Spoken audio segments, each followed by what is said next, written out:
You're probably wondering what's going on in Israel, so here's a breakdown. This morning, the largest scale invasion of Israel in 50 years occurred, leaving 250 Israeli citizens dead and 1,400 wounded. These attacks were carried out by the anti-Jewish militant terrorist organization known as Hamas, which resides in the Gaza Strip. The attack came by land, sea, and air. There are even some reports of terrorists flying into Israel on hang gliders. 22 towns and military bases were infiltrated, all the while these terrorists abducted soldiers and civilians alike. As a result, Israel has declared war on the Gaza militants. The New York Times reported that even an elderly grandmother was kidnapped by these animals.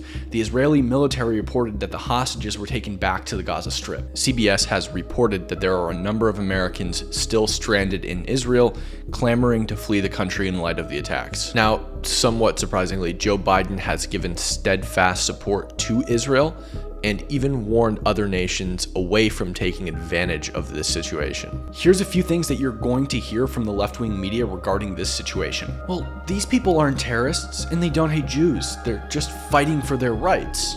This is the slogan of the 1988 Hamas Charter. The Day of Judgment will not come about until Muslims fight the Jews, killing the Jews. When the Jews hide behind stones and trees, the stones and trees will say, "O Muslims, O Abdullah, there's a Jew behind me, come and kill him."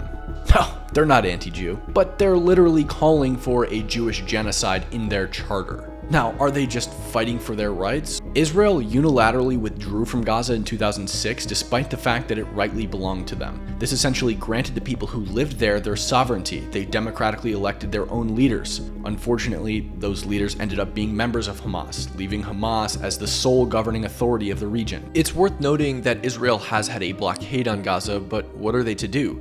Imagine you live in the US in 9/11, Mexico, and ourselves, Afghanistan.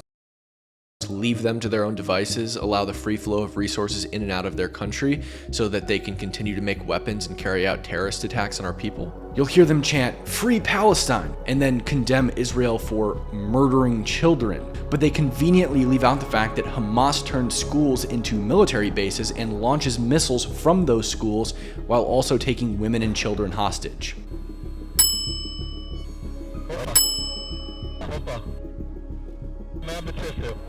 Israel doesn't kill children, they defend their people. Hamas, their own leaders, kill children by using them as human shields. And there's an obvious reason why they use their children as human shields. A, it might for some time prevent Israel from retaliating. Nobody wants to bomb a school, but what choice do you have? When terrorists shoot missiles at your people, killing your children, what option left do you have but to retaliate? This is exactly why Israel puts so much funding into military defense as opposed to offense.